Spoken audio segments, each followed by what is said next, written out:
I'm Emily Cooperman. I'm the chair of the Historic Designation Committee of the Philadelphia Historical Commission.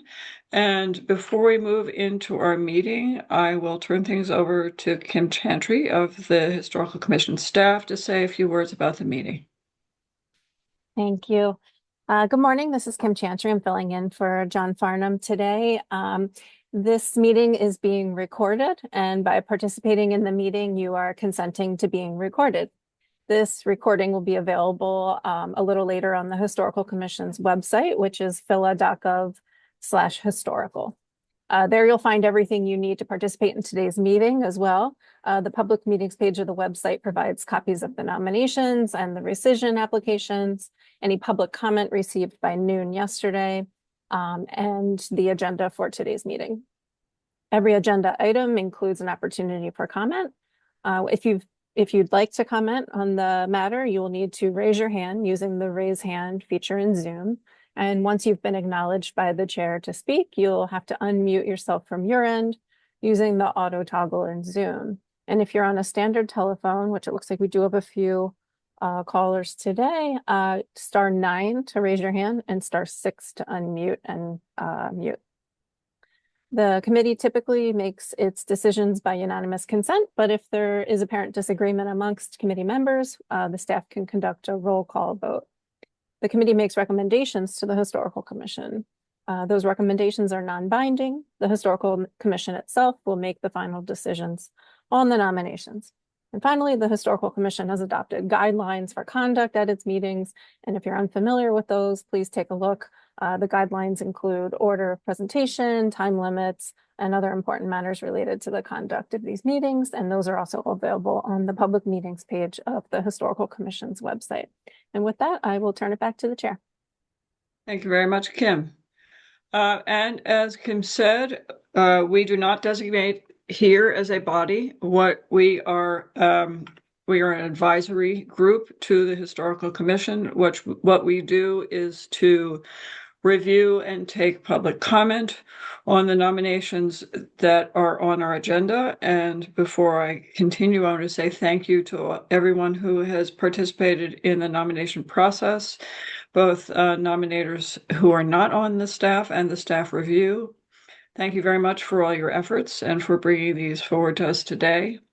As I mentioned, we review nominations and formulate a recommendation about whether we think that the properties that are before us meet one or more criteria that are in the Philadelphia Historical Ordinance for designation. And then, as Kim said, the Historical Commission takes our recommendation into consideration, as well as the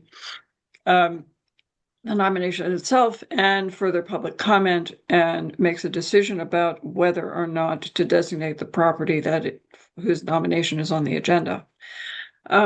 Before we get into the actual agenda, I am going to have the committee members introduce themselves and say a few words about their professional background and areas of expertise.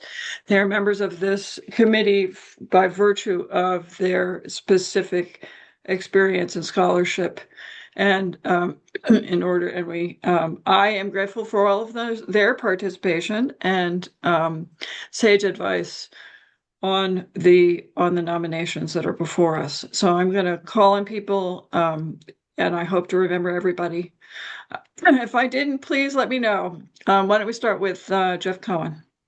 Oh, hi, I'm Jeff Cohen. I'm an architectural historian. I teach in the Growth and Structure of Cities department at Bryn Mawr College. Debbie Miller.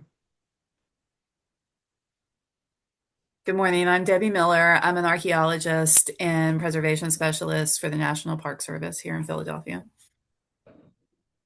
Bruce Laverty. Hi, I'm Bruce Laverty. I'm the founding director of the Philadelphia Architects and Buildings Project and the Greater Philadelphia Geohistory Network, and I'm currently an adjunct professor in the Westfall College at Drexel University, where I teach history of Philadelphia architecture. And Susanna Baruco. Good morning, everyone. Susanna Baruco. I'm a historic preservation consultant in private practice. I also teach in the historic preservation program at Jefferson University. Thank you all. And I am Emily Cooperman, again, an architectural and landscape historian, historic preservation, and cultural resource management consultant. And I also sit on the commission as its historian, the Historical Commission. Okay, I think a couple more words of introduction. Mentioned what our role is. What we do is, as I have described, formulate an opinion and a recommendation to the full commission about whether or not a property meets one or more criteria. There are matters that generally come up that are not within our purview, one of which is the question of whether physical soundness is a reason to designate or not a property. As I've said in the past, and forgive me, those who have been in previous meetings have heard me say this, the city has the latitude to designate properties that are in both excellent and extremely poor condition. So condition is not necessarily a prerequisite for, a good condition is not necessarily a prerequisite for designation. The other main topic that we do not address in our committee is questions of financial hardship that designation might impose. Financial hardship is a specific topic that the commission addresses, but it is an entirely separate process from designation. Finally, I will say that, as Kim mentioned, that we conduct our meetings in accordance with the guidelines that have been established by the commission for our meetings. And it's essentially what that means in terms of the way we conduct business is that we have a specific order in which we address the nominations. We invite the nominator to speak first. The nominator has a maximum of 5 minutes to address us should the nominator wish to say anything further to us beyond what's in the nomination. And after the nominator has had a chance to speak, a property owner or owners will be invited to speak, and they are not compelled to do so, but should they wish to, they will have a maximum of around 10 minutes to speak to us. And then following that, we invite members of the public to speak, anyone who wishes to address the nomination. And we ask that every commentator keeps to a maximum of 2 minutes from the general public. And then finally, we turn to our discussion and a motion, should we feel it's appropriate to make one, to make a recommendation to the full commission. And with that, we will turn to the first nomination on our agenda. It is for 2 properties that are adjacent, 6953 and 700109 Green Hill Road, the Morris Estate House. And Alex Till of the staff will be presenting this nomination to us. Thank you. This is Alex Till with the staff, and I will be reading a brief overview for these particular nominations this morning. But first, if we could elevate a handful of people to panelists for this. We have Attorney Steve Masters, who is representing the nominator, as well as Oscar Beisert, who wrote the nomination on behalf of the Green Hill Farms Preservation Club. And then the owner representative for 6953 Green Hill Road is Rabbi Moshe Brennan from the Shabbat of Penguin. And the owner of 7001-209 Green Hill Road is Kathy Mashaw. And with that, I will read an overview. This nomination proposes to designate the properties at 6953 and 7001-209 Green Hill Road as historic and list them on the Philadelphia Register of Historic Places. Constructed between 1916 and 1919, the pair of buildings represent an unusual paired residential complex of 2 stone houses with a shared twin garage, and reflect the environment in an era characterized by the colonial revival style with English stylistic overtones, satisfying criterion C. Additionally, the houses represent a special example of a paired dwelling site that reflects local vernacular architecture of the 18th century, and they embody the distinguishing characteristics of the colonial revival style through their textbook use of historically inspired forms, materials, and compositions, satisfying criterion D. Additionally, the properties comprise a significant masterwork of the architectural firm of Mellor, Meigs, and Howe, a significant partnership that influenced the built environment of the Philadelphia region, satisfying criterion E. Finally, the buildings at 6953 and 7001 to 09 Green Hill Road satisfy criterion J for their strong association with the early 20th century subdivision and development of Green Hill Farm, which was developed from the Morris Estate in West Philadelphia. In addition, reviews for both of these properties were initially scheduled to be performed at the 21st of January 2026 meeting of the Committee on Historic Designation. The owners of 6953 Green Hill Road were granted a continuance to this meeting. The Committee on Historic Designation did review the nomination for 7001 to 09 Green Hill Road at that 21st of January meeting and voted to recommend that the nomination demonstrates that the property at 7001 to 09 Green Hill Road satisfies criteria for designation C, D, and E. At the February 13th, 2026 meeting of the Historical Commission, the Commission voted to continue the review of that nomination and remand it back to the Committee on Historic Designation so that the nominations for both addresses could be reviewed simultaneously to ensure that both property owners had equal opportunity to participate in deliberations about the historical significance of the properties. Staff recommendation for these nominations is that they demonstrate that the properties at 6953 and 7001 to 09 Green Hill Road satisfy criteria for designation C, D, E, and J. Thank you. All right, well, why don't we go ahead and hear from the nominator then? I'm not sure who will be speaking on behalf of the nominator, but I assume Steve Masters will be addressing it. Good morning. This is Steve Masters. I represent Green Good Hill morning. Farm Preservation Club. I'm going to just make a very brief statement, and then I'm going to turn this over to Oscar Beiser to make his longer presentation.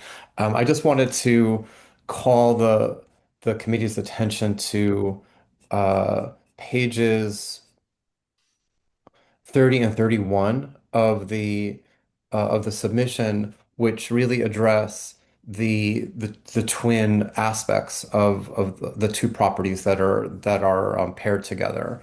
And the statement there basically suggests that the distinctive design that embodies the physical layout, organization, and pairing of 6953 Green Hill Road and 7001-09 Green Hill Road is very it's extremely important to basically treat both of these as one entity for the purposes of historic designation. That splitting these apart would completely destroy the historic value that basically was created by the design.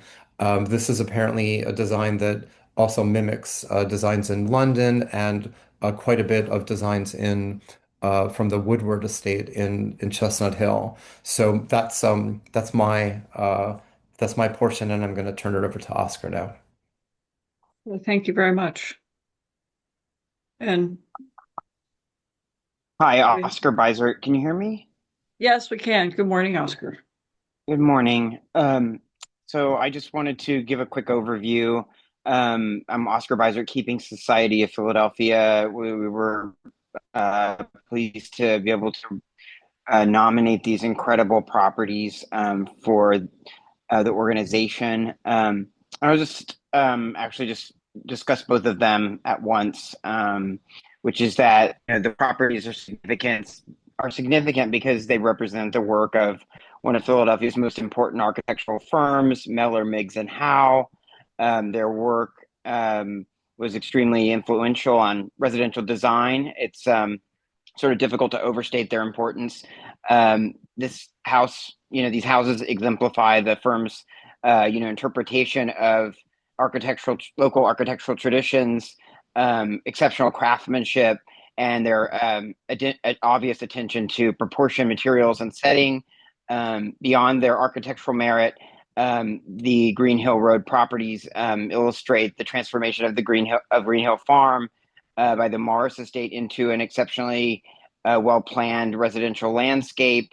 Rather than simply creating building lots, the estate was developed with a cohesive approach to the environment, which included architecture, gardens, garden walls, pergolas, open space. There were even parks included. And then, while these houses, are, could be designated individually, the two houses together, of course, are companion residences, sort of marrying the sort of country place ideal to the development of a suburb. The two houses share this complementary architecture there. The houses themselves aren't attached, but the central outbuilding is, and then they share the garden walls. And they were essentially developed, obviously, as you can see from the nomination. But these really are just like exceptional examples of residential architecture in Philadelphia, of course, and one could even argue on a national level, they would have significance as well. And I'm here if you have any questions.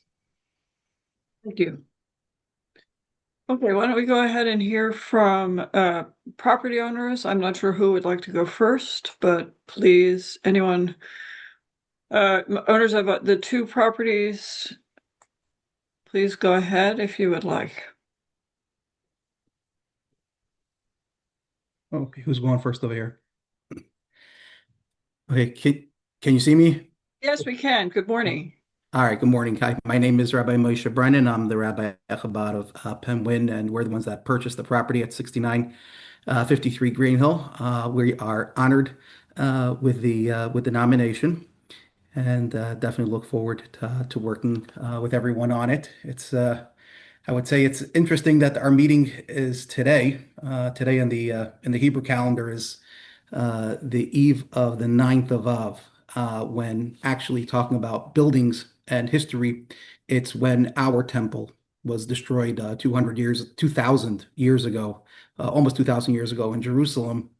So, and there was a lot of other things that happened, but the thing that we remember the most is the destruction of the building itself. So we certainly understand the value of buildings, what they bring to the table, and preserving those that need to be preserved. We literally fast and sit on the floor mourning the fact that we lost that building and hoping and praying that we're able to rebuild it in the near future. So we certainly don't consider, in Judaism, we don't consider anything a coincidence. So the fact that this meeting is taking place on this eve of this day where we literally mourn the loss, there's lots of losses, but the main loss that we mourn is the loss of a building, shows how much I think that we, as a people, as a community, understand the significance of preservation.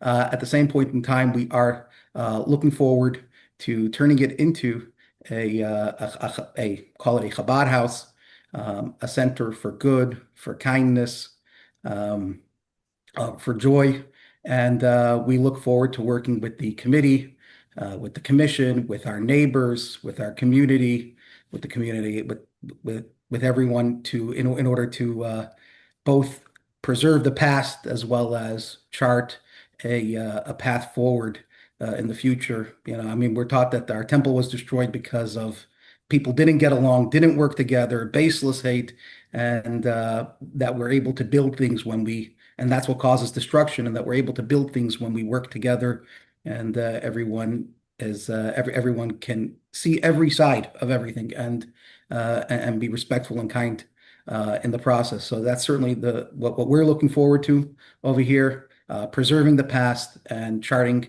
a path towards the future to be able to build our home on this property, which will, God willing, be a value add to the community, to the entire community, the Jewish community, the community at Green Hill Farms, and we're really looking forward to it. Thank you very much. Thank you for being in the meeting today. We appreciate it. All right. I think the Catherine Mashoff is the other, and Paul Anziano are the other owners. Do they wish to comment?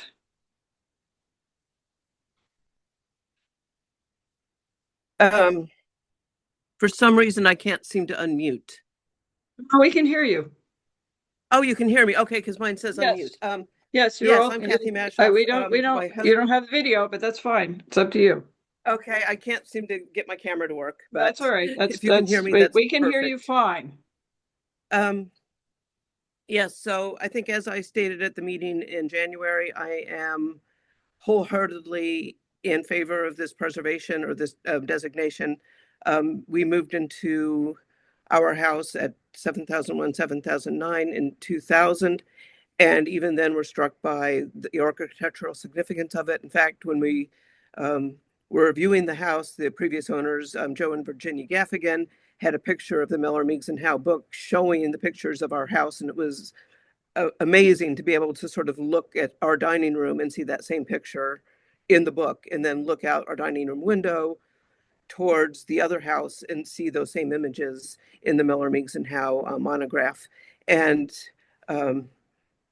so, almost since the time that we've lived in the house, we felt that these houses had historic significance. And of course, we feel that it is necessary to designate both houses because they really are, in some ways, the same house, kind of part of a unit. And we feel like, again, this would be very gratifying to us to have our house designated. And also talking to my neighbors, who I think many of whom, or at least some are on this call, for many years, people have told us that these houses are basically kind of the centerpiece of the Green Hill Farms neighborhood. Green Hill Farms neighborhood has a number of old, historic, beautiful country style houses. And everyone feels that these houses are kind of the centerpiece and provide the atmosphere to the neighborhood of this sort of sense of a country estate in a suburban setting. And I guess that's really all I have to say, other than that I feel, very strongly that we need to designate these houses. I mean, I have no. Sorry, I didn't mean to cut you off. Please. Oh, no, I'm finished. That's fine. Okay. All right. Sorry. I apologize if I cut you off. All right. I think now we will turn to inviting anyone else who wishes to speak from who's in the meeting. Please raise your hand and we will take your comment. Please raise your hand now and then I call on you and we can hear what you have to say. First is Hannah Stark of the Preservation Alliance. Good morning. Good morning, committee members. This is Hannah Stark of the Preservation Alliance. I just wanted to note that we are very much so in support for designating both of these properties. As Oscar had mentioned, and as the nomination very well states, it's a very significant composition where these two individual homes appear as one. And we just want to commend the community for nominating them, the Green Hill Farms Preservation Club. And it's so wonderful to hear that both of the owners are supportive of this designation. So thank you for the time to speak this morning. Thank you for your comment. Next is David Traub. Good morning, David Traub, representing Save Our Sites. Save Our Sites certainly supports this nomination. It's beautifully written, very complete. I learned a lot reading it last night. I will note that it's wonderful that we have this Miller, Meigs and Howe work of architecture within the city of Philadelphia. There may be others, but most of them I saw are outside the city and the main line, and even one in Delaware. So it's wonderful that we have an example of their incredible work within the city. I'll also note that, that with the religious organization having ownership of one of the houses, perhaps they might make it in some form or fashion available to the public to see. There may be limitations they see in that regard, but that would be wonderful if occasionally people in the public can come in and see this very unique and incredible property. So thank you very much for the nominator, Oscar Beiser, and everyone who's been supportive of this proposal. Thank you very much. Thank you. If there's anyone else who wishes to speak, please raise your hand now so we can call on you. I'm not seeing any further hands raised, so we will turn, excuse me, to our committee discussion at this point. Chair Cooperman, one hand was just raised. Oh, I see that. And there was someone earlier who raised and lowered their hand. Okay. Why don't we go ahead and hear from, I'm sorry if I mispronounce this, Michaela. And please correct my pronunciation if I'm correct and give us your last name. Thank you. Good morning and thank you. My name's Mikhail Racine. I am a neighbor to these two beautiful homes, have been living in the neighborhood for over 30 years. And I just want to just bring up a fun fact. The prior owner before his passing was an architect, and he marveled at the fact that he was able to live in this historic home. A couple of years ago, probably 10 plus years ago, I remember going away on vacation and coming back and seeing the house looking like it had had a fire. And so I wasn't sure what was going on. They did have a fire, and the owners, after a number of years, took a lot of pride and a lot of effort and funds to restore it back to its original state. And I just remember the look on his face when the whole thing had been finished. And of course, I had a tour, and they were just so pleased that they were able to continue this legacy on our very small street, but very famous street. And I, again, appreciate the effort of the community to preserve and hopefully gain this stature.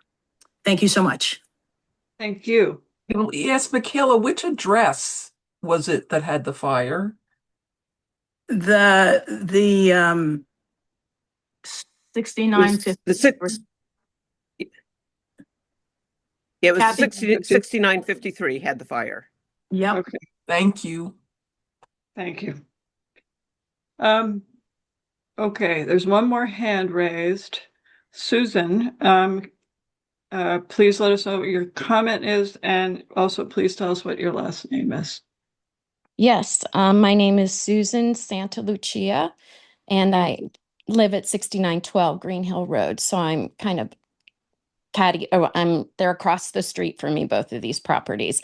And my husband and I purchased our home back in 2000 as well. And in fact, our house was part of the Morris estate built back in 1912 for one of their nieces. So we have some kind of history that we like to talk about. We have some of our old, Horace Trombauer was the architect that did our house. And so we have some relics from back then, but we're just very supportive of this designation of both of these properties. Thank you. All right. Last call. Would anybody else like to make a comment? Please raise your hand if you would like to. All right, I'm not seeing anyone. All right, so now we will turn to committee discussion.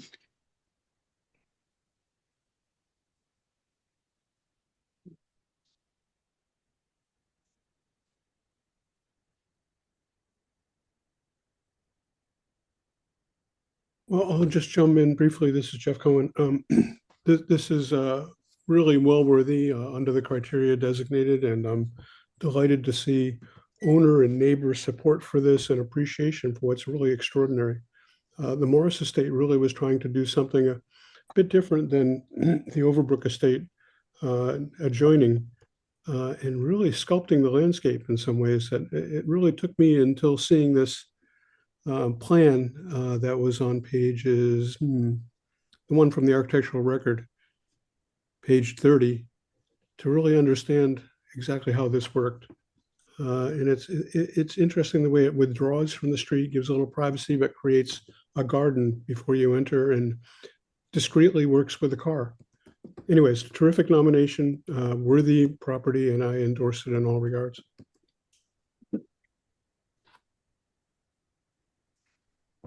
I can only echo what Jeff said. It's so great to see the owners so much in support of this nomination, and the neighbors so appreciative of the history in their own backyard. It really is. I thought it was a good nomination. I think it's really an extraordinary property. And I appreciate also the attention to the landscape, because I think that the kind of the courtyard area that is created by these two houses really is a significant part of the design. So well done. And I also just want to say, Rabbi Brennan, thank you so much for your remarks. Very meaningful today. Thank you for that. I'm definitely in support of this nomination. Thank Both you. nominations, I should say.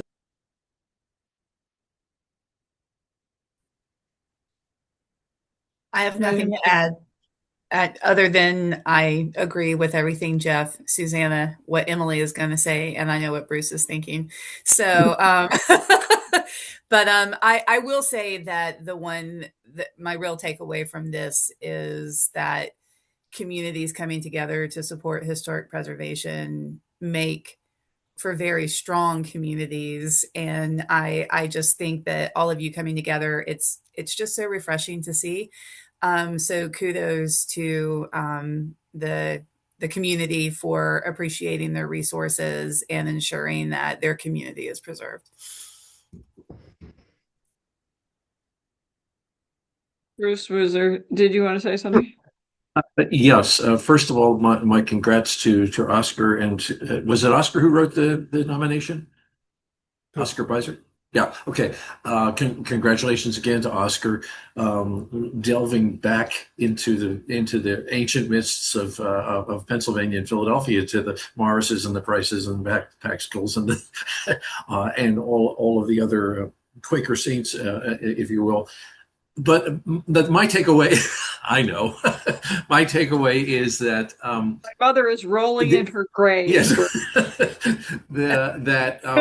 the background story indicates that here are 10 or 12 generations that were concerned with the property and the buildings and the legacy that they were leaving, to the community as a whole.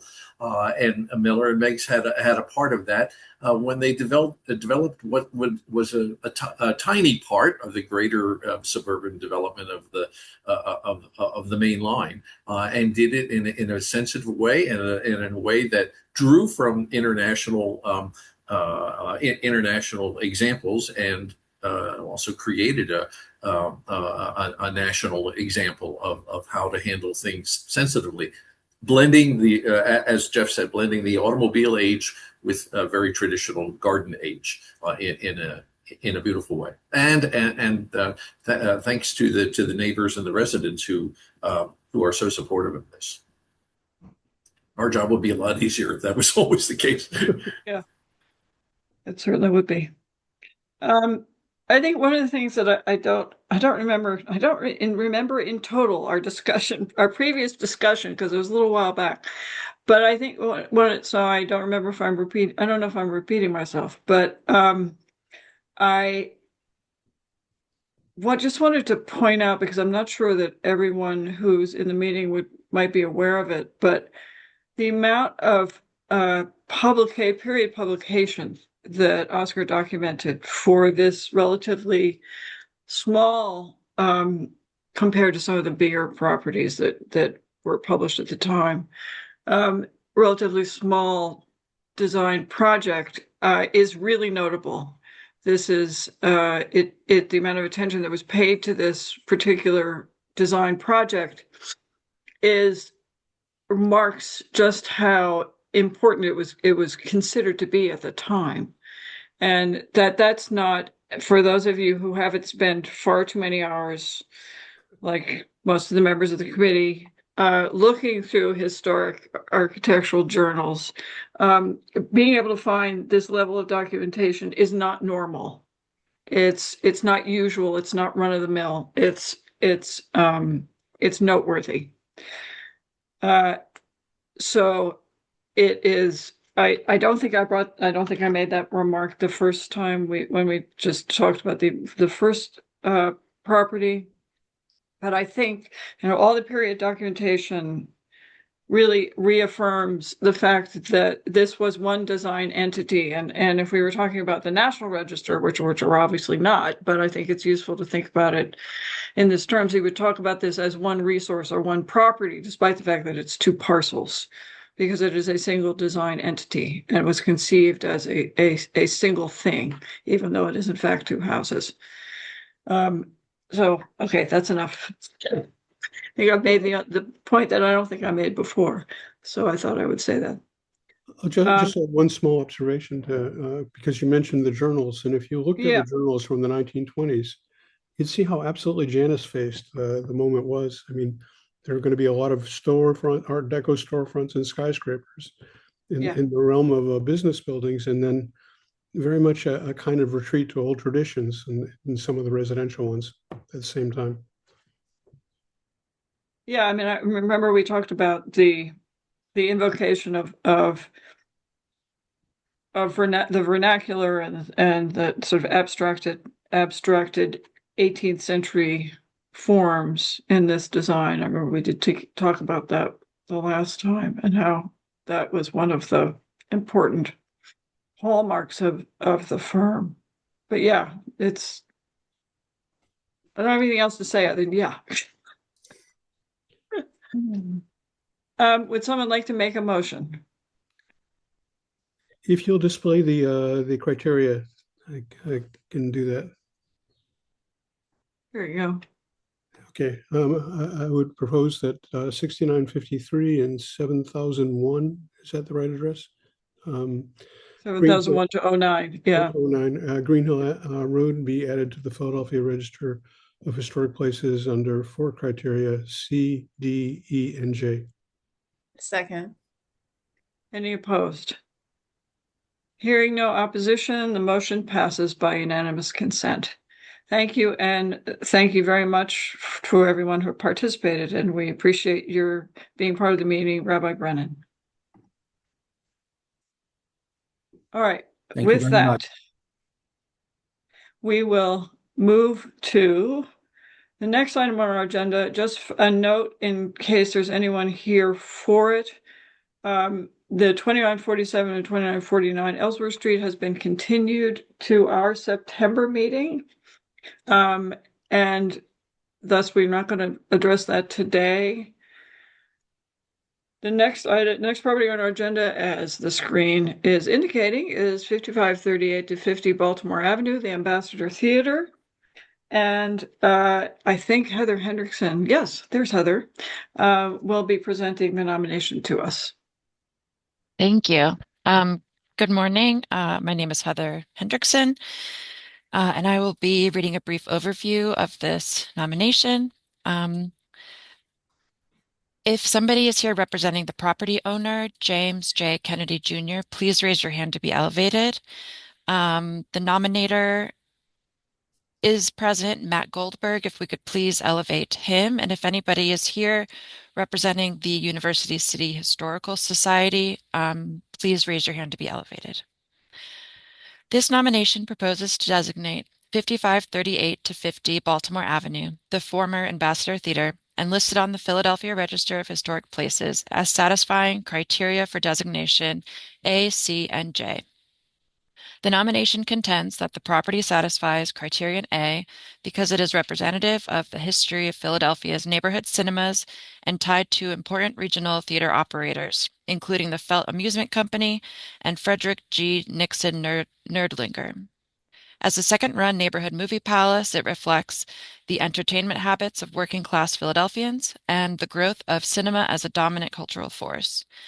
Under criterion C, the nomination asserts that the Ambassador is a well-preserved example of classical revival as expressed in the architectural vocabulary of 1920s cinema design.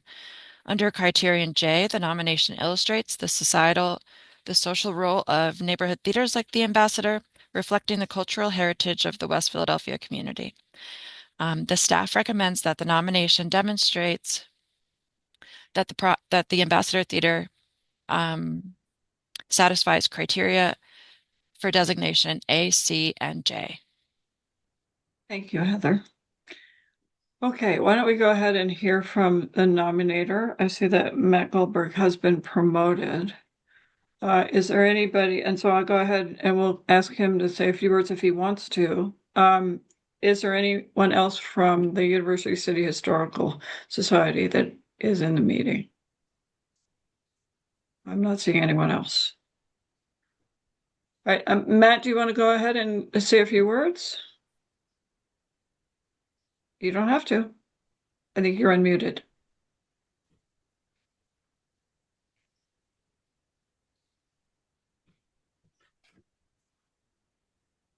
I think I think you're unmuted.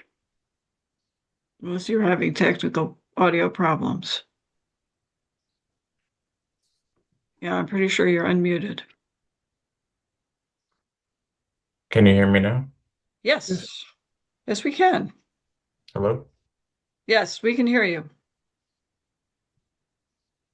Or we did. We're good? Yep. Is there anything Okay, you want to sorry say about to us? You don't have Yeah, to. I will. I'll briefly summarize my thoughts here. Okay. As Heather stated, West Philadelphia was once home to numerous cinemas, competing for screening rights and ticket sales. These relatively small neighborhood theaters cater to the working class and provide weeknight entertainment. The Ambassador would serve the surrounding community along Baltimore Ave for decades during the nationwide rise of the film industry. And its final screening in 1959 is emblematic of the movie palace's demise in the post-war era of suburbanization. The theater exemplifies movie palace architecture as a high-style building with intricate ornamentation. Its symmetry and grandeur display the classical revival style, with stained glass windows and limestone detailing highlighted by display board surrounds. The facade also prominently features terracotta festoons, pediments, urns, rosettes, and much more, produced by the city's own Conkling Armstrong Terracotta Company.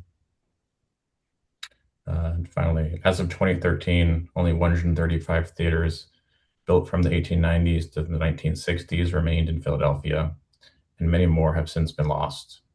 This is in our city, which was once home to over 400 movie theaters, most of which were small neighborhood cinemas such as the Ambassador.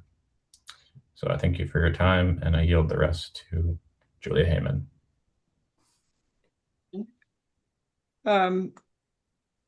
Is Julia representing the Yes. University City Historical Society? Okay, go ahead, Julia. Hi, my name is Julia Heyman. I'm a board member of the University City Historical Society, and today I have the pleasure of filling in for UCHS President Amy Lambert and giving a wholehearted endorsement of the nomination of the Ambassador Theater at 5538-50 Baltimore Avenue, written by Matt Goldberg. In addition to being a well-preserved example of a classical revival style movie theater, the Ambassador Theater also represents important patterns of citywide and West Philadelphia specific social history. And therefore, the UCHS asked that the members of the designation committee to formally recognize the Ambassador Theater's historic significance by recommending the theater for nomination to the Philadelphia Register of Historic Places today. Thank you. Thank you. Okay, I will repeat Heather's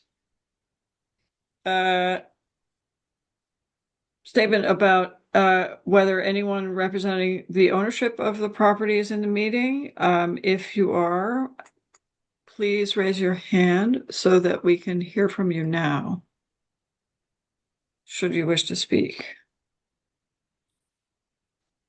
And just for the record, Heather, I'm assuming the notice went out as usual, and there's been no one's heard from the owner. Correct, yes. Okay, thank you. All right, well then I think we'll turn to public comment. There's one hand raised now, but anyone else, please, who would like to speak, please raise your hand and we can call on you and hear your comment. First is Oscar Bizard.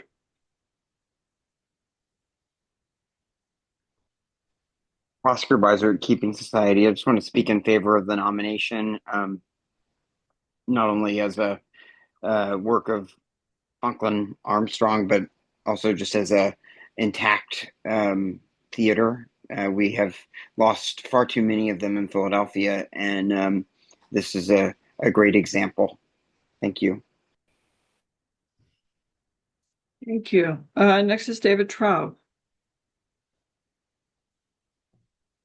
David Traub, representing the Save Our Sites, which of course supports this nomination.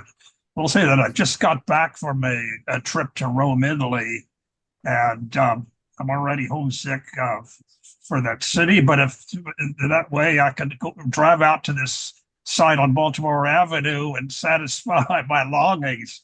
I mean, this is really an incredible piece of architecture. Yes, classical revival, but in its exuberance, it borders on the Baroque. It's very elaborated, very developed architecturally in a way that's unusual in Philadelphia. So without the marquee, and certainly I don't advocate the removal of our marquees, if you know what I'm getting at, and the big sign on the top, it becomes a very different building, good and bad. Okay, in some ways it has a more remarkable appearance without the marquee and of course the big sign on top. One wonders how it could be repurposed. And I look forward to a solution in that regard. Thank you very much. Thank you. Is there anyone else who wishes to speak? Please raise your hand. I'm not seeing any more hands. So why don't we go ahead and turn to committee discussion.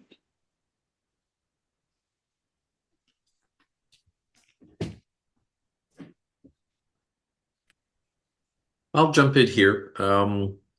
I very much appreciate the nomination, and I'm very glad to see that the commission is receiving nominations for neighborhood theaters, movie palaces, and smaller theaters as well, since they were such a major component of the city, not just the downtown first run theaters, but every neighborhood in the city had at least one and sometimes several movie theaters at sort of key commercial intersections. So you think of places like Kensington and Allegheny, or 52nd and Chestnut, or Germantown and Allegheny. So the movie theater was a component in the same way that a bank or a public library or major retail stores in identification of the community. So I think this was a great nomination. The only thing that I might add, there's nothing, I couldn't find anything wrong with the nomination, but in terms of the demise of the motion picture theater in the city of Philadelphia, in addition to suburbanization, I think that we can't discount the role of television in the 1950s. Certainly before everyone had televisions and color televisions, motion picture theater going was a weekly or multi-weekly practice. But I think this is great, and I fully support the nomination. Thank you. I have to say, overall, I thought the quality of the nomination was excellent. There are a couple of little quibbles that I have, and I have said this before about a number of nominations. I find it very confusing as being slightly literal when it comes to things like cardinal orientations. When you start talking about a principal elevation, it's very helpful to a reader to say what direction that faces. So the principal elevation is on the northwest, it's not north. And this building is oriented to the northwest. The side elevations are the southwest and the northeast, and the rear is southeast. So this does not mean there's anything really wrong with the nomination, but I think it's extremely helpful to readers to be as accurate as possible when you're talking about cardinal orientation. The other thing that I would say is that, and we've seen lots of nominations like this in the past, but it's something that also I think makes for a much stronger nomination is to actually address the criteria individually, rather than to you make a blanket statement and then provide a narrative of the history of a property. So this is just a note to anyone writing nominations in the future. There is certainly more than adequate information for us as a committee and for the commission to judge whether the property meets the criteria, but it makes for a much stronger nomination if you directly address the criteria. So this is the way that this meets criterion A. This is the way this meets criterion J. So I would just strongly recommend to anyone who is writing nominations to proceed along those lines. It just makes the record clearer, and it makes it easier on those who have to review nominations in the future. So somewhat nitpicky, but I think it's in the interest of making stronger nominations. I'll add as a footnote to that it can get cumbersome sometimes, and I think there might be a tendency to say north instead of northeast or northwest. Yeah. But the way to be clear about that is to say up front that the building faces northwest, and for the purpose of the Project North will be used. At least that way the reader knows what you're talking about. Yeah, exactly. Yeah. I personally don't like that. I know a lot of architects do use that in design, so I know it's a convention. But yeah, I think I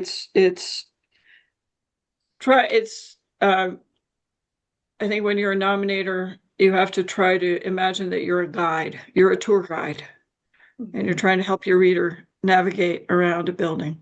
Mm-hmm.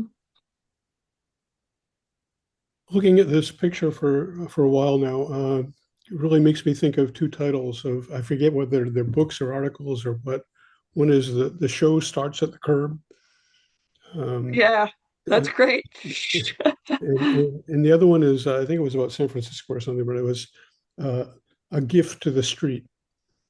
But in a lot of ways, even though it's no longer serving its function to attract people to go to movies, this is still a really placemaking feature of the street. I can't wait long enough for the red paint to wash away the rest of the way, but there's really a great deal of investment in having this raise itself above the prosaic, and it really still serves that way, even if it's maybe bringing people to the print shop.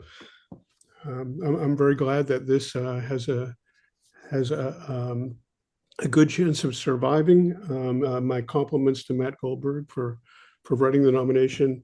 And I appreciate the degree to which this is a building means that sometimes you're getting into the logistics and the strategies of individual owners and entrepreneurs and the film business generally. And it's a part of the story that one needs to tell. And I'm glad, Matt, you were able to ferret that out. I'm going to slightly disagree only in part, because I rarely carry a compass with me. But at first you may talk about which way the main front faces, but then refer to as the front and the left flank and the right flank. No, it's a lot easier as a reader. Yeah, I think you got to start out with an orientation at the very least. Good, agreed. Jeff, the book that you were talking about, the title was "The Show Starts on the Sidewalk." Oh, good. I don't care which direction the facade is. Aren't we going to talk about the fact that Nixon Nerdlinger was murdered by his wife? Like this is a crime drama. And I very quickly read the significance of this. No, it's not. But it was interesting to me. Well, because she was acquitted, his wife was acquitted, because the 9 French. This is where my brain went with this nomination, which is wonderful, by the way. And I think, theater culture is something that we don't appreciate anymore. I think about my own grandparents talking about, going to the movie theater, to theaters like this theater in the 1930s, and how seminal that was to the development of modern thought, the way that I think many of us grew up in terms of entertainment and things like that. But anyway, Nerdlinger's wife is acquitted by 9 Frenchmen because she was quote unquote too beautiful to be bad. And I just wish that he made it into the text. So You're absolutely right, Debbie. When I first read that, all I could think is that that song from the musical Chicago. He had it coming. He had it coming. Right. Yeah. And it sounds like he may have. Yes, So, he may have. Anyway, I apologize. I digress. But again, I do support the nomination.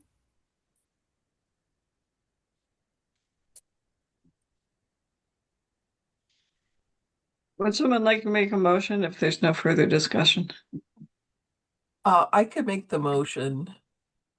I also want to say I love it when we review buildings that actually are built with materials made here in Philadelphia, the Comp company. That's always a great thing to see. So I'll recommend that 5538-50 Baltimore Avenue, the Ambassador Theater, be added to the Philadelphia Register of Historic Places for satisfying criteria for designation A, C, and J. Second. There was a second. Okay, several seconds. Anyone opposed? Hearing none, the motion passes with unanimous consent. And thank you all.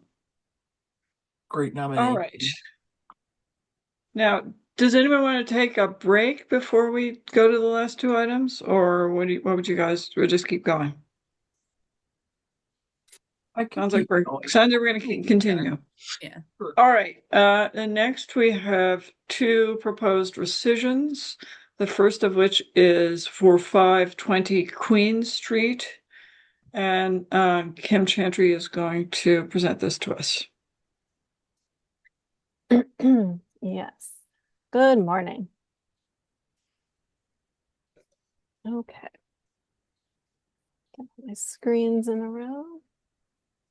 Can everyone see the 520 Queen Street now? Yes. Yes. Okay, excellent. And I have promoted Henry Clinton. Isn't 3135 next? There was a little mistake. We're going by the agenda order, the revised agenda order. So oh, I'm sorry. I have an old agenda copy. Excuse me. Hank, I'm going to promote you to panelist.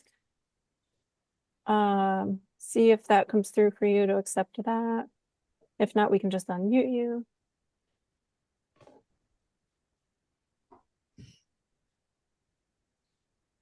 Okay, great. So we have the applicant now promoted. I'll read a brief, I'll read an overview. It's not brief. This application requests the rescission of the designation of the property at 520 Queen Street. The property was apparently individually designated at some point in 1973, but the designation is not documented. However, all designations on the Philadelphia Register of Historic Places were confirmed with a new preservation ordinance adopted in 1983 or 4. At the time of designation, a circa 1860 house stood on the site. And the building has been altered prior to its designation, had been altered prior to its designation to include a garage door spanning the full width of the first floor front facade. The Historical Commission approved an application for the rehabilitation of the front facade and the construction of a rear addition in 2018. L&I issued a permit based on the Historical Commission's approval in December 2019. Work commenced in July 2020. And then later in July 2020, a front dormer was removed that was outside the approved scope of work.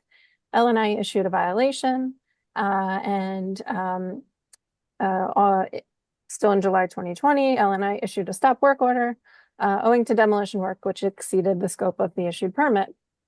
The stop work order stated that the demolition contractor had removed interior areas and load-bearing walls outside the scope of the approved permit. Owing to the illegal demolition work, the building became structurally unsound, and the contractor entirely demolished it. The party walls of 518 and 522 Queen Street were also damaged during the work. For administrative purposes, the Historical Commission staff approved a demolition permit for 520 Queen Street at the request of L&I in November 2020 after the demolition had been completed. The L&I required the applicant to file an accurate demolition permit before a new construction permit could be filed. September 2021, the Architectural Committee reviewed and recommended denial of an application that proposed a 3-story building on the parcel. During that review, the property owner was informed that, absent the rescission of the property from the register, the Historical Commission is legally obligated to require the reconstruction of the building.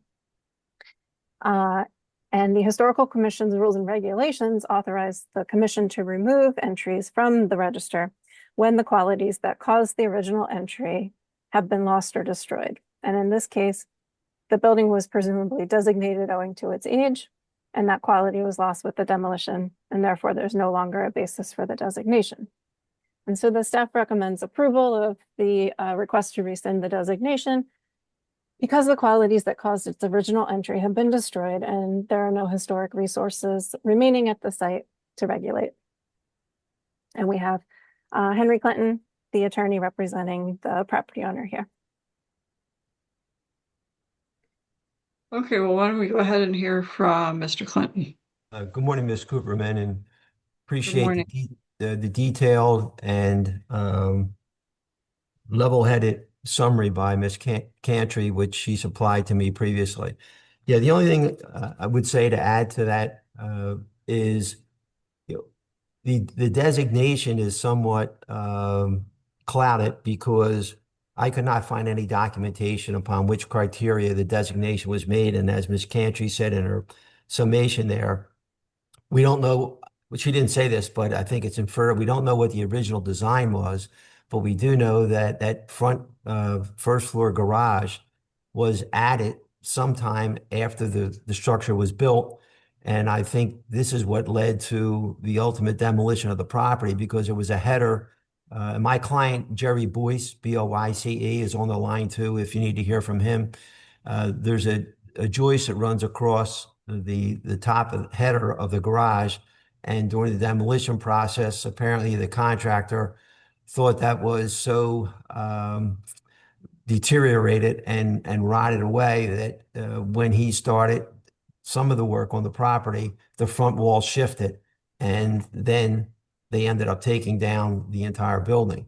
But I guess my point is, you know, it seems like the designation was, I don't want to say coincidental, but it was because in 73, we think it was apparently designated. And then in 83, when all designated buildings were confirmed to be designated, that's how we got on the list. So I'm not arguing so much that it should never have been designated the first time around, but it's certainly not the original structure as we see in the photographs. So I certainly agree with Ms. Chantry's recommendation that it be rescinded, and that my client ultimately decides to do something with the lot, or perhaps transfer it to someone else as is. But right now we're looking to keep the property safeguarded by the bracing that's in place. There's been no issues with either property on either side since it was braced about 5 years ago. And incidentally, that garage is the only garage on the block. So again, it's not something that's historically in tune with the rest of the block. There's one other new garage at the intersection of Reese Street and Queen Street, a little bit down the block, but that's new construction. So that's really all I have to say, unless you want to hear from my client. And I appreciate the time and the opportunity. Thank you. I don't think we have any questions from your client at this point, although members of the committee are, if there's anything you wish the property owner to address at this point, please let me know and we can proceed with that. I don't have any questions at the moment. Does anyone else? Well, Okay. just stirring around in my head is the idea that this was an illegal demolition and that the property owner is profiting by it. Can you disabuse me of that sense? That's why I spent so much time on that front facade with the garage. You know, we don't know what the property looked like originally. So the designation of a garage with a living quarters above seems a little bit outside the normal realm, because we don't know what the original facade was. And when the contractor was there starting to do work, he actually called my client to come out and look at the wall, which was shifting, and then the decision was made to take it down. So I understand, Mr. Cohen, you don't want to benefit by your own sins, but this is, I think, a little bit out of the ordinary because of that first floor garage. And it was the beam above the garage that apparently was rotten. And I don't know if it wasn't not installed properly. I don't want to, pontificate on that, but just looking for a reason why, it was designated in the first place. And that first floor garage apparently wasn't constructed properly to start with. And we think that that's really the genesis of why we are where we are right now. Well, thanks for that explanation, Mr. Clinton. I In think some ways, we have a photograph of what it looked like, and it seemed From the to designation, yeah. from the designation, and it seemed that the character of it was very much similar to the ones nearby that had a dormer window and were probably once residential, and more research probably could tell us that. But I still, I'm still haunted by this notion that you're pointing to a lack of more information about the original as a reason why it shouldn't have been nominated. But I think there may have been sound arguments for it being nominated based on its character in continuity with the ones nearby. But thank you for explaining. I know that, well, I don't know if you want to get into this discussion, Emily, or if you want to continue with the public process, but I agree with Jeff. I think the question of whether or not this property was worthy of designation or not is really moot. I think that the resulting demolition was because the work was done without a permit, and that is something that I think is concerning.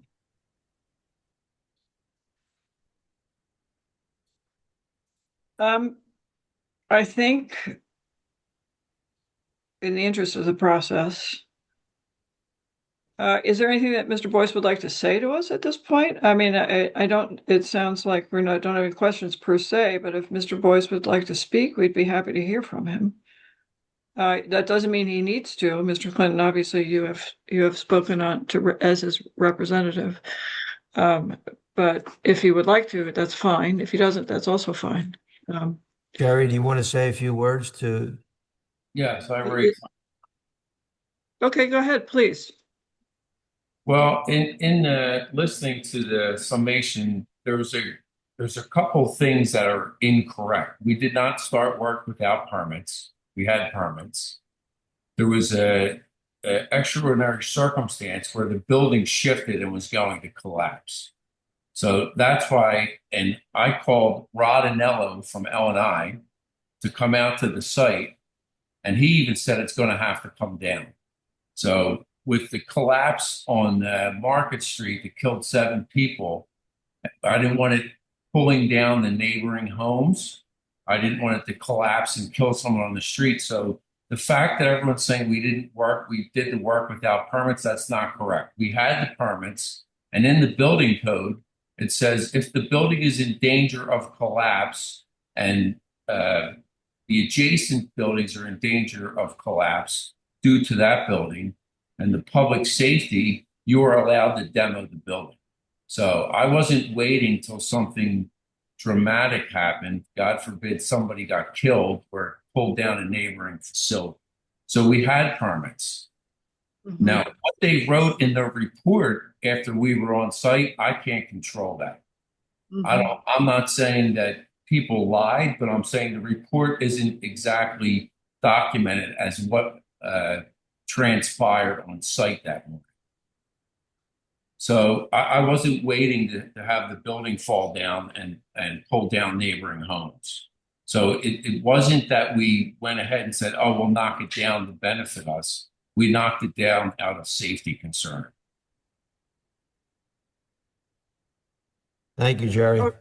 Okay, thanks for letting us know. I mean, I think, I'm going to go back to our purview just to make sure everybody's clear on this.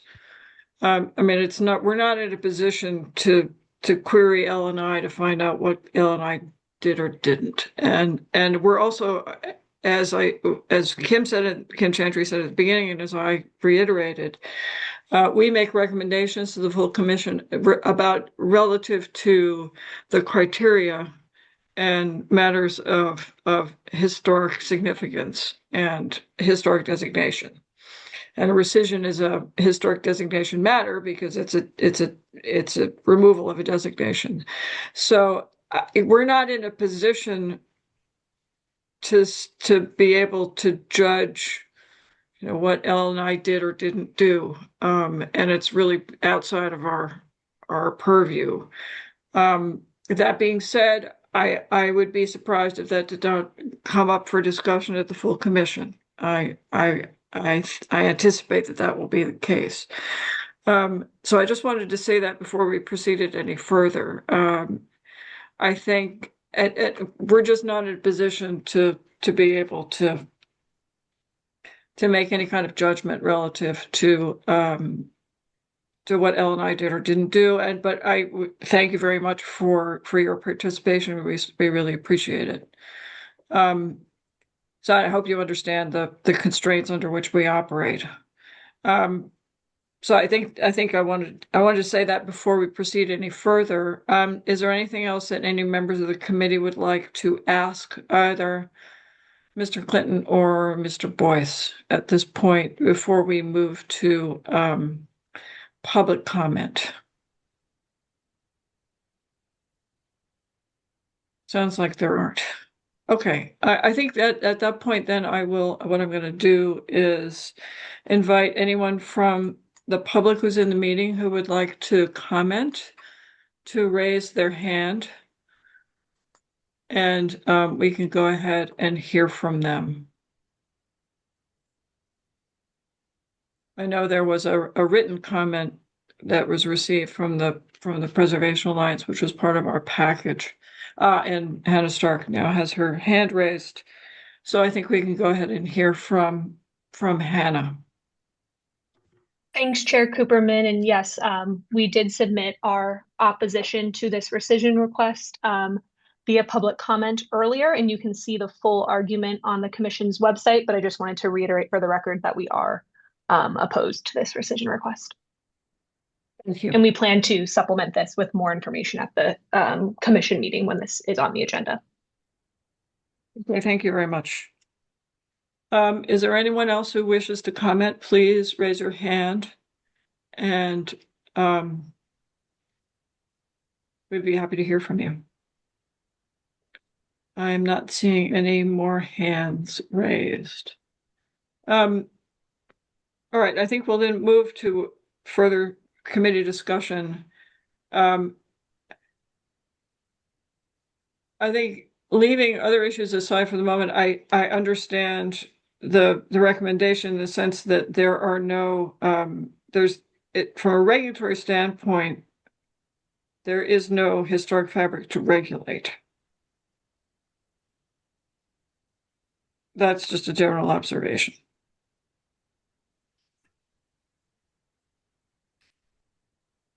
Also, Kim, I seem to remember that we don't necessarily have to make a recommendation if the members of the committee don't wish to do that.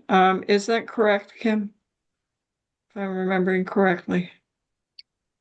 That's a good question. I think the committee or the commission would benefit from a recommendation. Okay. I think we have Leonard on the call if you want a definitive answer to that.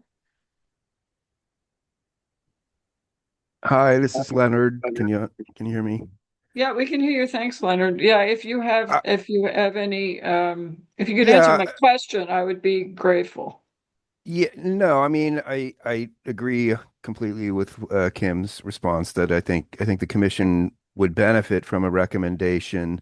I think, there's been certainly other instances, even more straightforward matters where you've chosen not to make a recommendation, so I think probably you should, just because, again, I think because you're an advisory committee to begin with, so Got so it. technically, like, it would be too easy to just say, to punt on everything. But I can certainly understand wanting to punt in this case, because I think some of the background, uh, how relevant the background is debatable. But I agree with you, Chair, that the real question before you is, does this meet the conditions for rescinding the designation? Uh, again, I do think that the background is a little bit more complicated in terms of the permit history and the work that was done and how that all evolved. Um, I think everything Mr. Clinton said was correct in terms of the history and the background. I think, it was not. I mean, I just don't want people to think that this was a situation where they went and demolished a building without permits. Mr. Boyce is correct. That is not how it happened. That's not what took place here. There was work going on. At a certain point, the work that was being, in fact, it's debatable whether the interior work that was proposed wouldn't have constituted a formal demolition as L&I sees it, because of the number of joists that were going to be replaced anyway. So that's kind of a separate question that, again, I agree doesn't necessarily need to complicate this meeting. Kim's agreeing with me, not complicating things further. So, but yeah. So again, you don't have to make a recommendation. It's probably a good thing. Maybe I think the transcript of the discussion, the minutes would reflect what your feelings are. So to not make a formal recommendation at this point is probably moot. But whatever you want to do. All right. Thanks, Leonard. I appreciate that. I'm I- a little bit confused. So are we to understand that the overview that we were given by the Historical Commission staff is incorrect? When I read on July 23rd, I think was removed outside the approved scope of work. On July 24th, the Department of L&I. we don't have the means. We don't have the means to judge that. We don't have. We're not. L&I's not here. We can't ask L&I.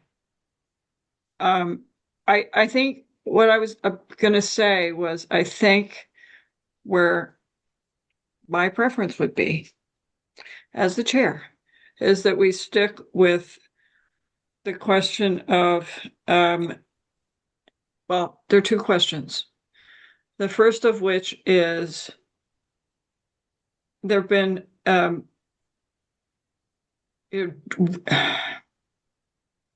sorry, let me just try to organize my thoughts for a second. The building is gone. Number one. Therefore, from a regulatory standpoint, what are you regulating? Number two is, and I think Jeff's comments about, from what we see in the photographs in the documentation from 1973, my personal opinion is, and I'm more than happy to have my colleagues agree or disagree with me, that I have seen many properties in the city, in Queen Village, in the Old City, and in even in Center City, that are relatively simple buildings, relatively simple row houses that had major alterations on the first floor, that nonetheless have the form, because the form is never very complicated. The building has the form that it had when it was built, presumably 1840s or a little bit earlier,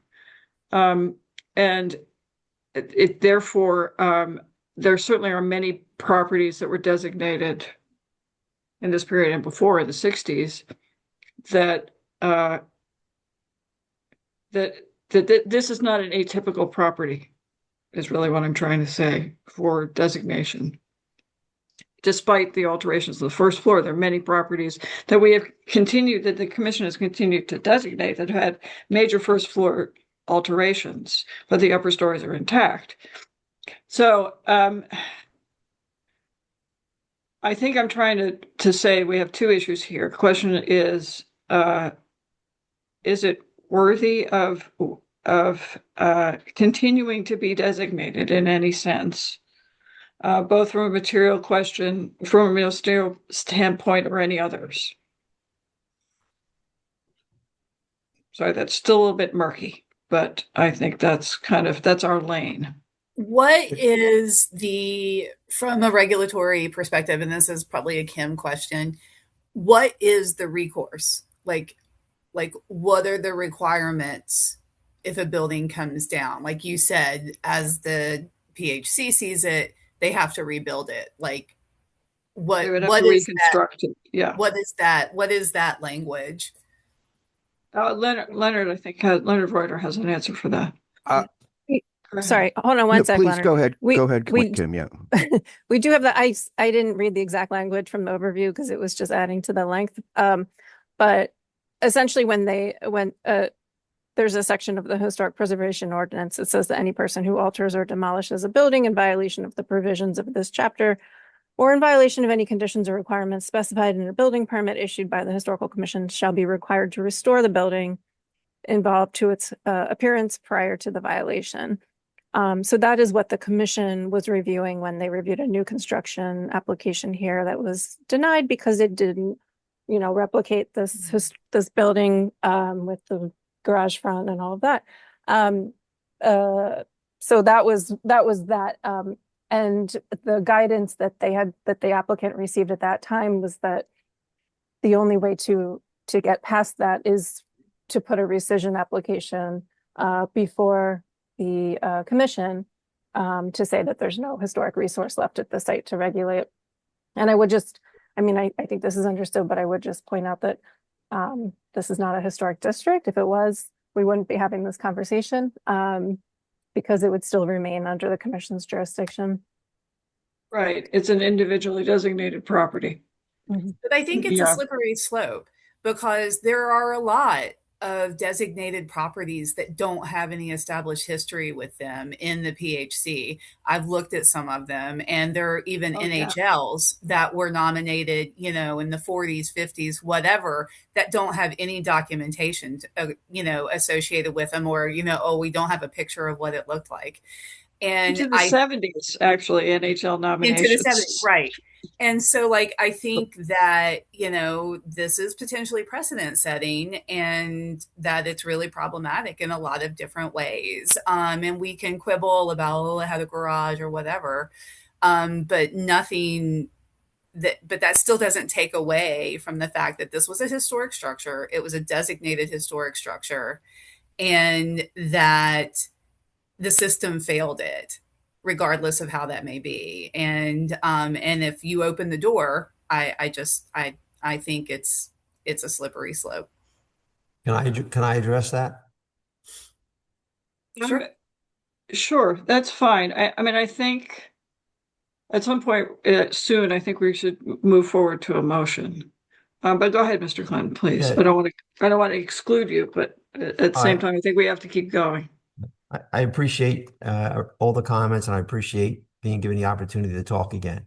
I think the argument of a slippery slope, that's made at every zoning board hearing, but that's why we have the staff, that's why we have this committee, is that you look at each project individually, and based on rational bases, you come to a decision. So, Ms. Miller, I understand your comment, but I do this for a living, so I review projects. And so I'm fully aware of the processes that are at play here. I'm not trying to preach to you. I'm just trying to make a point that the slippery slope is defined by your committee and by the staff. And if you see another project that comes along that doesn't merit whatever you decide, you make a decision then. And the other thing I want to say is, if you look at Ms. Cantry's report, the property was apparently individually designated at some point in 1973. I could not find any criteria for that. And I think maybe that's part of the reason we are where we are is everybody thinks it was designated. There's no proof that it was designated. But then in 1983, when the register was confirmed, anything that was already designated automatically got this shroud of protection. So I think that's pretty significant here. That's why I made a big point about the garage. So I'll leave it at that. If I But could just to make a that, brief- oh, sorry, go ahead, Jeff. Does Leonard Reuter have his hand raised? Does he want to say something? Yeah, I was just saying, Len, is there something you wanted to add at this point? Or you just I just want to say that, there are some practical considerations with the authority that the commission has if they choose to require rebuilding a property, which is that, like so many properties in this part of town, this is non-conforming. And because the way the demolition had taken place, L&I, and this has already come up, by the way, with this particular property, L&I considers the nonconformity to be lost voluntarily. Therefore, to rebuild the property would in fact require a variance. So that's kind of part of the problem here. And again, so I just wanted to say that. I think other things that I may want to, again, that's strictly speaking more for the full commission to take into consideration. But again, I may have other things to say, but to the full commission, I think Chair, you've got a pretty good grasp of what to do here. Well, thanks. Just briefly respond. I know this was characterized, I think, by Leonard as punting, but sometimes it's a good idea to punt. I think there is some leverage that the city has under this 1007 paragraph 3 thing that gives the city some say in what replacement structures go up. And if we approve a rescission now, we might remove that authority from the full commission. So I would give the full commission. We're not approving it. It's it's only the commission that can make the decision. Right, but I'm saying I wouldn't even recommend its rescission at this point. Yeah, sure. Yeah. I want to give the full commission the full range of movement. So I would suggest that we do not approve the rescission at this point, or recommend approval of the rescission at this point, and let the full commission deal with it. You could make a motion to that effect, Jeff. Before we do that, I have a question for staff. Okay, Just a quick please go question. Kim, you already mentioned that there is no historic district involved in this case. Are either 518 Queen or 522 Queen on the city's register? Yes. They are individually designated also. Both of them? Mhm. Okay, thank you. Good question. So the adjacent structures are designated. Yeah, so I'll make a recommendation. People can vote it down. Okay. Yeah, why don't we go ahead and that proceed to that we not recommend the approval decision. I second that. Before we vote, I just want to say for the record that I feel that I'm concerned that it's clarified at the full commission meeting and that someone from L&I is present. I respectfully disagree with you, Emily, that our purview excludes consideration of permitting, because I think that does have an impact on what happens with historic resources, and that is clearly the case here. Whether or not work was done with or without a permit. I mean, obviously, if there's no building on the site, it's easy to say, well, rescind it, because there's nothing left there to have any purview over. But the point is why is this building no longer standing? And I think that we should consider that. And I just want to have my opinion on that on the record. And I hope that the full commission will fully explore what occurred with the Department of L&I and the whole permitting process, because that seems to be key to this conversation. Much more key, I think, than even, whether or not the building was designated and, its significance, et cetera. It was designated. That's why we're all here. So I don't think that's any longer in question. So Susanna, my only point was not that we exclude the L&I information. I think the problem is that we have one version of the account. We have two different versions of the account, and we don't have any way of judging what's, specifically what happened. We have, and that was my point. Yeah. The point is that we don't have L&I in this meeting to answer to that. Well, presumably, why are there seeming discrepancies? One would hope that staff would have explored this and given their best opinion to us in their overview. I mean, we always say Absolutely. that we review what we're given. And so I think that that's part of what we're looking at here. And So- that's no criticism of staff. I'm just saying that we are given certain documentation and certain information, and that's what we base our opinions on. We say that all the time. Absolutely. As, sorry, Kim Chantry with the staff, if I could just clarify the one, am I unmuted? Yeah. We can hear you. Mr. Boyce's comment about the staff overview being incorrect because he said they had a permit. We never said they didn't. The staff overview says they exceeded the permit that they had. Exactly. And that is what Okay. led to everything that happened after it. So that I just wanted to correct that. We never said they were working without a Right. permit. Thank you, Kim. Exactly. So appreciate that. So I see we've got John Farnham in the room and we have a motion on the floor. Yeah, we have a motion. Did we have a second? Would someone like to second it? I second. Oh, you did, Debbie. I'm sorry, I forgot. Is anyone opposed?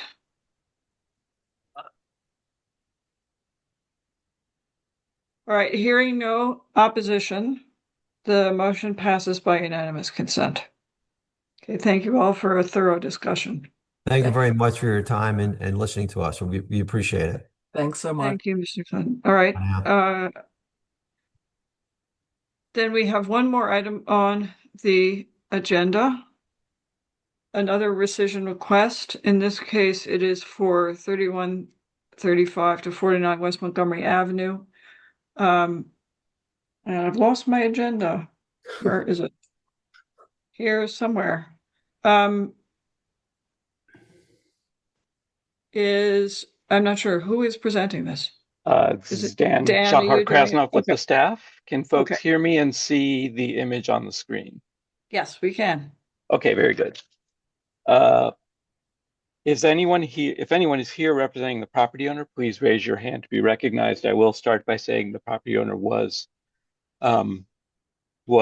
notified of this hearing today. And I'll read a brief overview. The Historical Commission staff is proposing that the Commission rescind the designation of the property at 3135 to 49 West Montgomery Avenue because no historic resources remain on the site. The Historical Commission designated the property in 1993 rather, for the synagogue building that stood on the site. The synagogue, Temple Beth Israel, was designed by the architectural firm Sauer and Hahn and completed in 1907. The large domed roof of the building collapsed in 2020. The Department of Licenses and Inspections declared the collapsed building imminently dangerous in August of 2020 and then demolished the building in late 2020. The scope of work on the demolition permit was listed as the complete demolition of a commercial property as part of the City of Philadelphia demolition program. At the time of the demolition, L&I reported to the Historical Commission that the framing of the collapsed roof was pushing outward on the exterior walls of the synagogue along Morris Street and Montgomery Avenue, and the remaining building needed to be demolished immediately in the interest of public safety. After the building was demolished, the site was cleared. There are no longer any historic resources on the site. Moreover, there are no designated properties or districts in the vicinity of the site. In 2023, after the site was cleared, the Historical Commission reviewed and approved the application to construct 14 townhouses on the site. Construction of those townhouses has begun. The staff recommends approval for the request to rescind the designation for the property at 3139 to 35 to 49 West Montgomery Avenue because the building was lost in an unanticipated collapse. The remaining building was demolished legally and no historic resources remain on the site. Okay, thank you. And I'm assuming that we don't have the property owner in the meeting, but I will just reiterate. I believe Hank Clinton is representing this owner as well. Oh, okay. Thank you, Ken. Ms. Okay, Cooperman, Mr. Clinton. yes. When I reviewed the agenda and I saw that 520 Queen was on it, I also noticed this property was on it. I immediately called the owner, Joe Williams. I'm representing him at phase 2 of the project on Montgomery Avenue. This is phase 1. And as Dan just said, he got approval for building townhouses on this property. And there's already 2 townhouses built on the property with approval for, I think, 10 more or so. So I called Joe Williams. There they are. I called Joe Williams. I said, Joe, are you aware of this hearing? He said, no, I wasn't aware of it. So that I said, well, I'm already on the agenda, and I'll represent you and speak as best I can with regard to the project. So I'm here and answer any questions I can, but I think Dan pretty much summarized what happened and what's been going on. This application comes from the staff rather than from the property owner. Okay. Why don't I go ahead and why don't we, unless anybody has any questions for Dan or Mr. Clinton, any committee members, I will go ahead and invite members of the public to speak to this, should anyone wish to.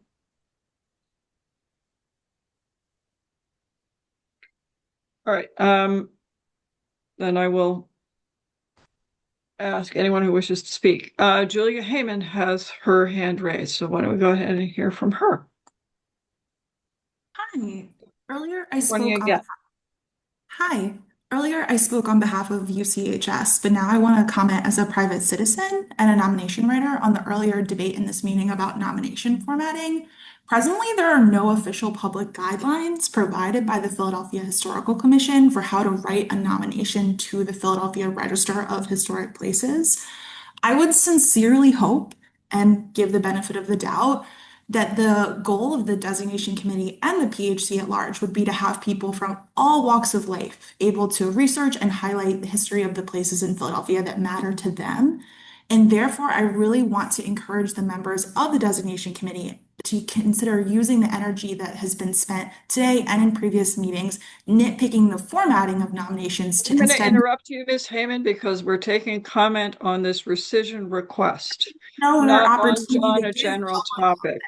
There is no And other. I will also comment that as I said when I spoke, I was speaking in the interest of anyone who wished to write a nomination in the future to make recommendations for stronger nominations.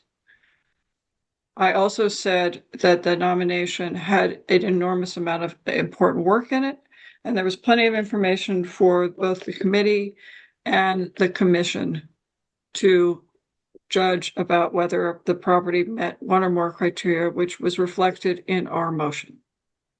So I will again ask anyone who wishes to speak to this rescission request to raise your hand. We'd be very pleased to take your comment.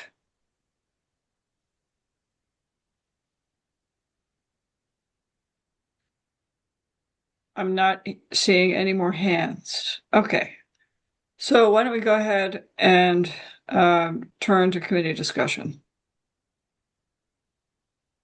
Well, this is very similar to the other one, but completely different in the fact that it all went through the proper channels. And there's no resource there. A rescission that to me seems an easy yes.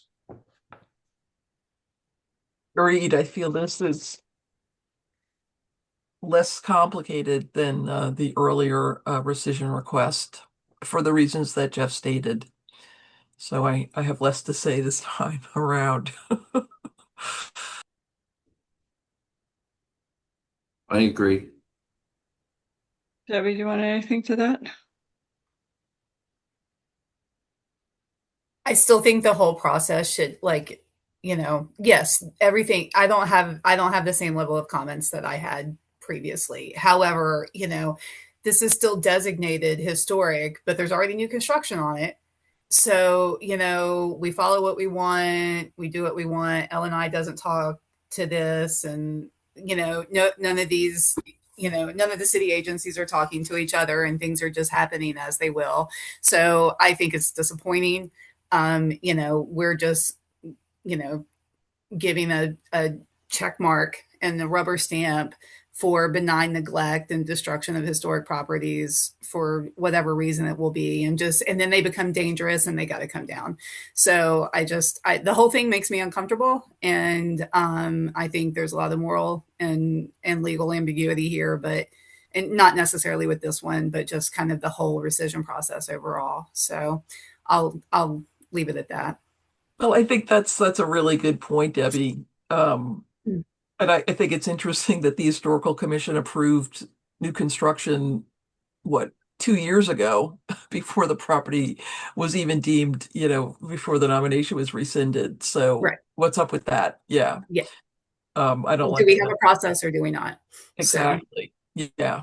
So you're right. We are rubber stamping this one. And the other question is, I guess we really don't know, why did this building collapse? Why did this roof collapse? We don't know. I mean, was it neglect or was it, some unknown structural issue? Well, I thought John Farnham has his hand raised. Yes. And presumably will address some of this. Yes. Well, I'm sorry, I wasn't going to interrupt, but what's up with that? When the owner, the developer, purchased this property after it collapsed, we had a meeting with that developer or that developer's architect, and we said, you have two options here. You can request a rescission now, and then the Historical Commission won't review your proposed development, or you can move forward and ask the commission to approve your proposed development because the property is still listed on the register. Because of the scheduling of meetings and the timing, it was just much quicker for the developer to go through the Architectural Committee and Historical Commission to review the new development than to go before this committee and then the commission to rescind the designation. So no one was trying to get out of anything. It was just a matter of timing. I think your next meeting was 3 or 4 months out, and the Architectural Committee meeting was a few weeks out, so they chose that path. This owner wasn't involved in any neglect that led to the collapse of this building. This owner came in after the fact. The Historical Commission did review and approve the project. There was no miscommunication with L&I. L&I forwarded the application to the Historical Commission and it was reviewed according to the process. So yes, perhaps an owner in the past did neglect this building. Perhaps the Historical Commission and L&I should have been more vigilant in its monitoring of this building for neglect. I was very surprised when it collapsed. There was no indication from the exterior that it was in that condition. So I think this is a very different case than the one that you just reviewed. And it certainly is. I just but like having that information that you just shared, like having that context for how this happened, would have prevented, the questions that we're asking and the gaps that we see in the information. And so it's again, it is a completely different situation. And I'm not passing any blame to the current owner. I just think, again, there's just a lot of ambiguity there, and we can't make an informed decision without having the full context of like, how did we get here? And so now that we have that clarification, we can make an informed decision.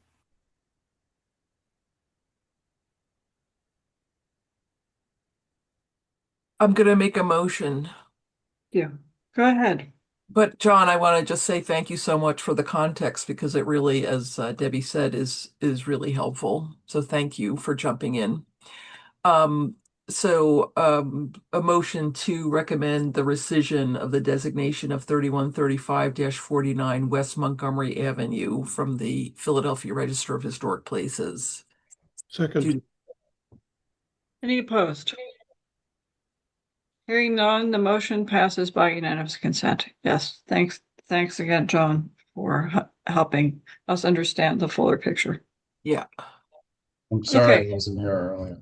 Oh, please. That's fine. No worries. Came just in time. Just in time, exactly. That was perfect. All right. That gets us to the end of our agenda. Motion to adjourn? Motion to adjourn. Second. Second. Is any second? All right. Thank you all very much. And as I said at the beginning, thank you to everyone who prepares nominations. My comments were intended, as I said, to help make stronger nominations in the future. Thank you all. And thanks to everybody who participated in whatever way. All right. See you next. Bye-bye. Thanks. Yeah. Bye-bye. Bye.